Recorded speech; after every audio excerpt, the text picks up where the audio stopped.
భారత ప్రధాని నరేంద్ర మోదీ వ్యూహాన్ని డొనాల్డ్ ట్రంప్ తిప్పికొట్టారా? స్నేహితుడు అంటూనే డొనాల్డ్ ట్రంప్ ఇప్పుడు మోదీకి వెన్నుపోటు పొడిచాడా? ఆ ప్రభావం రూపాయి మీద పడబోతుందా అంటే అవుననే సమాధానం ఇస్తున్నారు కొంతమంది రాజకీయ విశ్లేషకులు. ఈ నేపథ్యంలోనే మనం ఇదే అంశం మీద విశ్లేషణ చేసుకునేటువంటి ప్రయత్నం చేద్దాం. ప్రస్తుతం మనతో పాటు ఉన్నారు ప్రముఖ రాజకీయ విశ్లేషకులు, ప్రముఖ సీనియర్ జర్నలిస్ట్ సిఎస్ రావు గారు. సార్తో మాట్లాడదాం. సార్ నమస్తే. సార్ నమస్తే. సార్, భారత ప్రధాని నరేంద్ర మోదీ వ్యూహాన్ని ఇప్పుడు డొనాల్డ్ ట్రంప్ చాకచక్యంగా తిప్పికొట్టారని, స్నేహితుడు అంటూనే డొనాల్డ్ ట్రంప్ మోదీని వెన్నుపోటు పొడిచాడని, వీరిద్దరి ప్రభావం వల్ల రానున్న రోజుల్లో రూపాయి విలువ మరింత తగ్గబోతోంది అంటూ ఒక వార్త సోషల్ మీడియాలో చక్కర్లు కొడుతోంది. ఏంటి సార్ అసలు ఒకదానికి సంబంధం ఏంటి? ఒక దేశానికి సంబంధించిన ఆర్థిక వ్యవస్థ లేదంటే ఆర్థిక పరిపుష్టిది ఆ దేశానికి సంబంధించినటువంటి కరెన్సీ మీద ఆధారపడి ఉంటుంది. రాబోయేటువంటి రోజుల్లో భారత కరెన్సీ ఏం కాబోతుంది అనేది కనుక మనం ఒక్కసారి ఊహించుకుంటే, తాజాగా అమెరికా కాబోయే అధ్యక్షుడు ట్రంప్ ప్రకటించినటువంటి ప్రకటనని అన్వయించుకొని చూస్తే రూపాయి ధమాల్ అయ్యే అవకాశం ఉందని చెప్పచ్చు. ఎందుకనంటే నరేంద్ర మోడీ గారు 2014 ఎన్నికల్లో ప్రధానమైనటువంటి క్యాంపెయిన్ ఏంటంటే ఆ రోజున బ్లాక్ మనీ తీసుకొస్తాననేది ఒకటైతే, రెండు రూపాయి వాల్యూ పడిపోయింది, నేను బలపరుస్తాను అన్నాడు. అప్పట్లో 64 రూపాయలు ఉండేది ఒక డాలరు.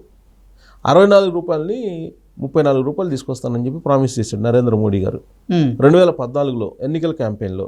2014 నుంచి 2024లో ఉన్నాం ఇప్పుడు, అంటే 10 సంవత్సరాలు అయింది. ఈ 10 సంవత్సరాల్లో ఈయన సాధించింది ఏంటంటే, ఒక డాలర్కి ఇప్పుడు ఎంత అయింది? 3 రూపాయలు 84 రూపాయలు అవుతుంది. అంటే ఆయన చెప్పింది ఎంత? 34 రూపాయలు తీసుకొస్తానని చెప్పి అప్పుడు 64 రూపాయలనే ఆయన పెద్ద ఎత్తున ప్రచారం చేశాడు, కాంగ్రెస్ పార్టీ చేతగానే ప్రభుత్వం అని. మరి ఈయన 84 రూపాయలు తీసుకొచ్చాడు ఇప్పుడు. మరి 20 రూపాయలు పెరిగింది. అంటే ఆ రోజున మన్మోహన్ సింగ్ గారికి చేత అయిందా పరిపాలన, లేకపోతే నరేంద్ర మోడీ గారికి చేత అయిందా అనేది నిర్ణయించుకోవాలి. ఇది వాస్తవం, ఆ రోజు ఆయన చేసినటువంటి ప్రచారం.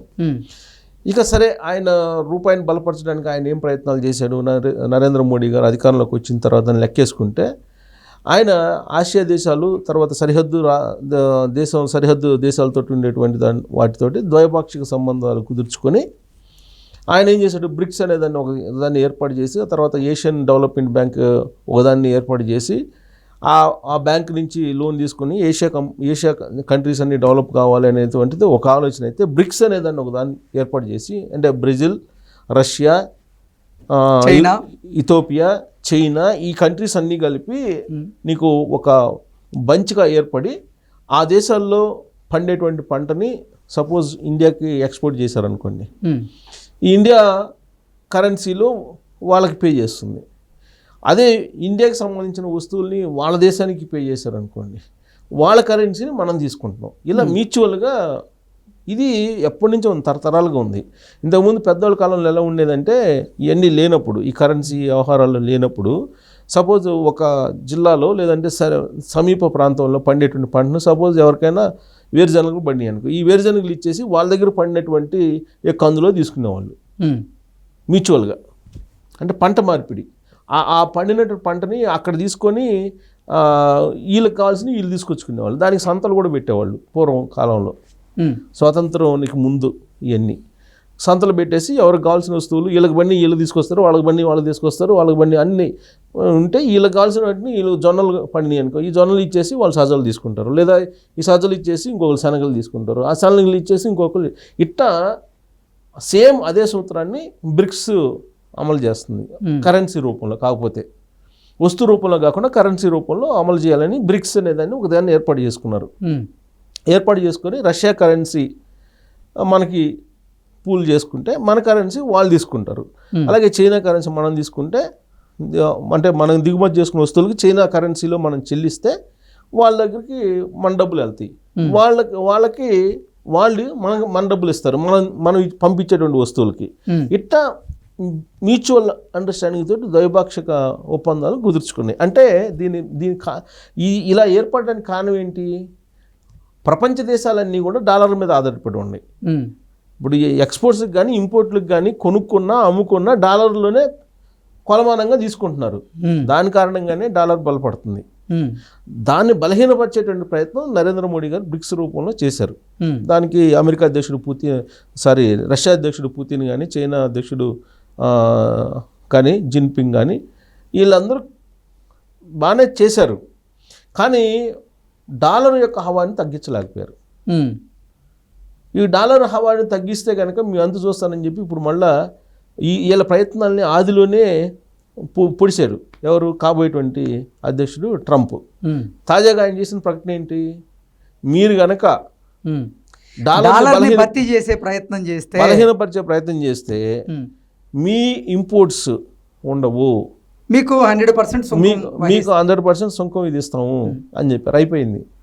ప్రపంచ పెద్దన్న ఏం చెప్పాడు?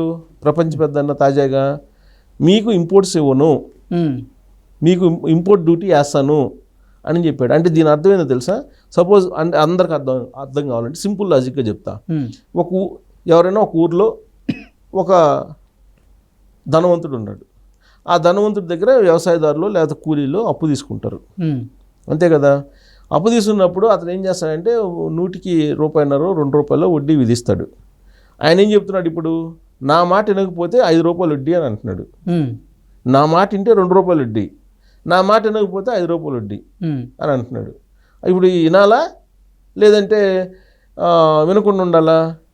వినకపోతే వ్యవసాయం చేయలేరు, దైనందిన కార్యక్రమాలు జరగవు, అంతే కదా. కాబట్టి వినకుండా ఉంటే ₹5 ఎంచుకునేదానికన్నా వింటే ₹2 బెటర్ కదా అని చెప్పి వడ్డీ తీసుకుంటారు, అంతేనా? సేమ్ అదే ఇప్పుడు ప్రపంచ దేశాలన్నిటి మీద పెత్తనం చేయటానికి ఇప్పుడు అమెరికా అధ్యక్షుడు ట్రంప్ నిర్ణయించుకున్నాడు. ఎందుకు? అమెరికా ఫస్ట్ అంటున్నాడు. ఆయన policy America first. Narendra Modi గారు ఏ విధంగా అయితే భారత్ అని అంటున్నాడు, మేక్ ఇన్ ఇండియా అది ఇది అంటున్నాడు, ఆయన కూడా అమెరికా ఫస్ట్ అంటున్నాడు. సో కాబట్టి నరేంద్ర మోడీ గారు అన్నదానికి వాల్యూ ఉంటుందా, లేకపోతే ట్రంప్ అన్నదానికి వాల్యూ ఉంటుందా? ఇందాక నేను చెప్పిన సూత్రం ప్రకారం అభివృద్ధి చెందుతున్నటువంటి దేశాల్లో మంది ఉంది. నాకు తెలిసినంతవరకు నేను చదువుకునేటప్పుడు కూడా చిన్నప్పటి నుంచి అభివృద్ధి చెందుతూ ఉన్న దేశాల జాబితాలో భారతదేశం ఉంది ఇన్ని సంవత్సరాల నుంచి. ఇప్పుడు కూడా పాఠ్య పుస్తకాల్లో అదే ఉంటుంది. అవును, అభివృద్ధి చెందుతూ ఉన్న దేశాల జాబితాలో ఉంది. కాబట్టి అభివృద్ధి చెందాలి అంటే నువ్వేం చేయాలి? ఖచ్చితంగా పెద్దోళ్ళ మాట వినాలి. ఎవరైతే బాస్ ఉన్నాడో ఆ బాస్ మాట వినాలి, లేదంటే ఏమవుతుంది అనేది మనకు తెలుసు బాస్ మాట వినకపోతే. సో ప్రపంచ దేశాలకు బాస్ ఎవరు? ఇప్పుడు అమెరికాకి అధ్యక్షుడు ఎవరు? కాబోయే అధ్యక్షుడు ట్రంప్. ఆయన రోజుకు ఒక బాంబు పేలుస్తున్నాడు. మొన్న ఏం చేశాడు?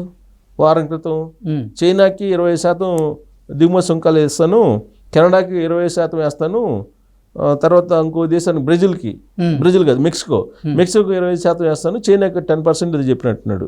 ఆల్రెడీ అనౌన్స్ చేశారు. ఫస్ట్ సంతకం అదేనండి. చైనాకు 25 ఫస్ట్ సంతకం అదే అన్నాడు. సరే 25 10 ఏదన్నా పక్కన పెట్టండి. ఇప్పుడు ఈ దిగుమతి సుంకాలు నేను ఇంత పెంచుతున్నానని చెప్పి ఆల్రెడీ ఫస్ట్ సంతకం అది పెడతానని చెప్పాడు కదా. ఇప్పుడు తాజాగా ప్రకటన చేశాడు. ఇది ఎవరికి నష్టం అని అంటే ప్రధానంగా ప్రపంచంలోనే ఒక పెద్ద ఆర్థిక వ్యవస్థగా ఎదగబోతుందని చెప్పేసి గత 10 సంవత్సరాల నుంచి చెప్తున్నాడు నరేంద్ర మోడీ గారు. ఇప్పుడు ఆయన ట్రంప్ చేసినటువంటి ప్రకటన తర్వాత నరేంద్ర మోడీ గారు అసలు బ్రిక్స్ నుంచి ఇప్పుడు బ్రిక్స్ ఉంటుందా పోతుందా?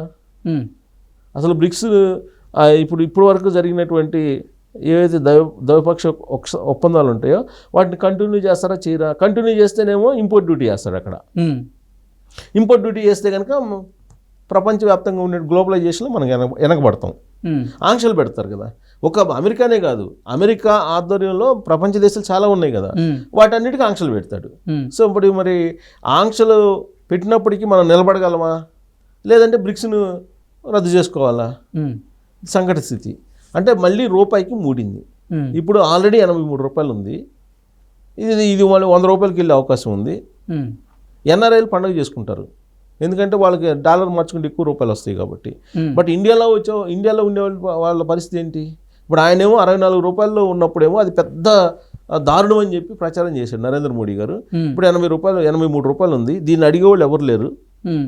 ఆయన్ని మూడోసారి ప్రధానమంత్రి అయ్యారు. ఇప్పుడు మళ్ళీ డాలర్కి మళ్ళీ పోటు రాబోతుంది. ఆల్రెడీ 100కి రీచ్ అయ్యే అవకాశం ఉంది అంటున్నారు. ఎందుకంటే ఆయిల్ రేట్స్ కూడా పెరుగుతున్నాయి. అని రేపు జనవరి 20వ తారీఖున ట్రంప్ ప్రమాణ స్వీకారం తర్వాత ఏమవుతుందో తెలియదు. ఇప్పటికే ఆయిల్ రేట్స్ పెరుగుతాయని చెప్పి అంచనా వేస్తున్నారు. గోల్డ్ రేట్ పెరుగుతుందని అంచనా వేస్తున్నారు. రూపాయి వాల్యూ ఏమవుతుంది, ఇంకా మరింత పతనం అయింది. ఇప్పుడు 83 రూపాయలు ఉంది కష్టం, 100 రూపాయలు ఉన్న ఆశ్చర్యపోసలేదని ఇప్పటి నుంచి లీకులు ఇస్తున్నారు. అంటే మెంటల్గా తయారు చేస్తున్నారు భారతదేశ పౌరుల్ని. అంటే బ్రిక్స్ని రద్దు చేసుకునే ఛాన్సెస్ ఉన్నాయి. ఇదే ఎన్నుపోటు. ఆయన ఏమన్నాడు, హౌడీ మోడీ అని చెప్పి హౌడీ మోడీ అని చెప్పేసి ప్రచారం చేశారు అనుకూలంగా ట్రంప్కి. ఎప్పుడు 2016లో 16 కాదు, తర్వాత జరిగిన ఎన్నికల్లో, లాస్ట్ ఎన్నికల్లో. ఇప్పుడేంటి, ఇప్పుడు ట్రంప్ గెలిచాడు, ఫస్ట్ ఫోను ప్రపంచ దేశాలందరికన్నా నరేంద్ర మోడీ గారు ఫోన్ చేసి, నా ఫ్రెండ్ బ్రహ్మాండంగా అటు గెలిచాడు, నా ఫ్రెండ్ ఇంకేముంది, అమెరికా భారతదేశం 2 సూపర్ అని అన్నాడు. ఇప్పుడు తాజా ప్రకటన చూసిన తర్వాత నరేంద్ర మోడీ గారికి ఎన్నుపోటు కాకింది అది. బ్రిక్స్ పోతే భారతదేశ కరెన్సీ ఎక్కడ నిలబడే అవకాశం లేదు కదా. ఇప్పటికే పతనం స్థితిలో ఉంది. బ్రిక్సే లేకపోతే ఇంకా క్లోజ్ అయ్యేటువంటి అవకాశం ఉంది కదా. అంటే ఇది ఈ డెసిషన్ తాజాగా ట్రంప్ ప్రకటించిన ప్రకటన మిగతా దేశాలకి ఎలా ఉన్నా కానీ భారతదేశానికి నరేంద్ర మోడీ గారికి ఆయన ఫ్రెండ్ పొడిచినటువంటి వెన్నుపోటు కింద మనం భావించడానికి అవకాశం ఉంది. Okay sir, thank you so much. Thank you.